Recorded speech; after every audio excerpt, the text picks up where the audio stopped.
Annonceurs, chefs d'entreprise et autres. Bref, population d'ici et d'ailleurs. Cet espace vous est réservé pour la promotion de vos produits et activités. Non seulement en français, mais aussi en fond, Ditamari, Fulfulde, Batonou, Dendi. À vous le choix. Pour en savoir plus, veuillez nous contacter au numéro suivant 97 64 79 91 ou 97 17 51 35. Multiplication de provocations, de chantage pour fuir la vérité. Quand Bokor refuse d'être jugé par une cour qu'il a tricotée.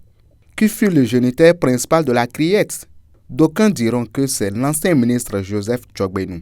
Mais les plus futés et les plus avertis y verront les empreintes digitales des grosses mains de Maître Séverin Quenom, un ami fidèle voire fusionnel de l'ancien bras droit du président Patrice Talon, Olivier Bokor.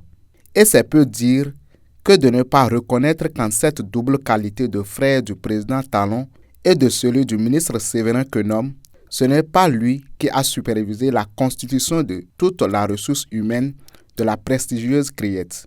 Il en est quelque part le père génétique. Quoi donc de plus normal qu'il comparaisse Gaillard devant cette institution qu'il a lui-même tricotée de foi? Malheureusement, devenu prévenu devant cette juridiction, c'est la queue entre les jambes que l'ami et frère du président Talon, jusqu'à une époque récente, veut fuir cette même juridiction. Il ne veut pas courir le risque d'être frappé par cette même dame sous bandeau.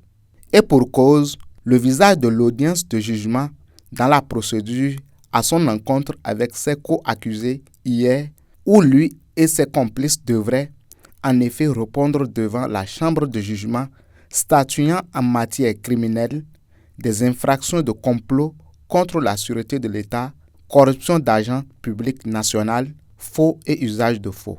Mais à l'ouverture du procès, leurs avocats ont repris le manège classique, estimant que la composition de la Cour serait irrégulière en vertu de l'article 254 nouveau du Code de procédure pénale. Je cite, « Le tribunal de première instance statuant en matière criminelle est composé d'un président et de 4 assesseurs. » Fin de citation. Alors que la composition de jugement comportait un président et 2 juges. Sauf qu'ils se foutent tous le doigt dans l'œil jusqu'à l'omoplate. Cette disposition du Code de procédure pénale de 2012, telle que modifiée le 18 mai 2018, ne s'applique pas à la criette.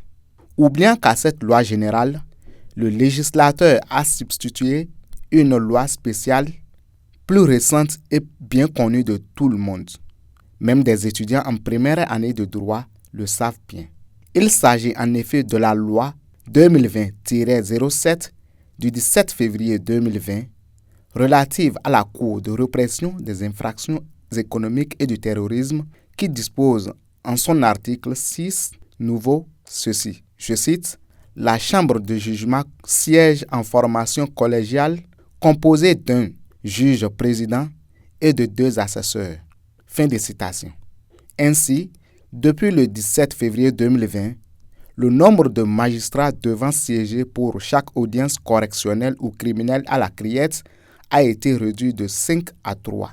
Ce que tout le monde sait, une tradition à la criette depuis bientôt 5 ans.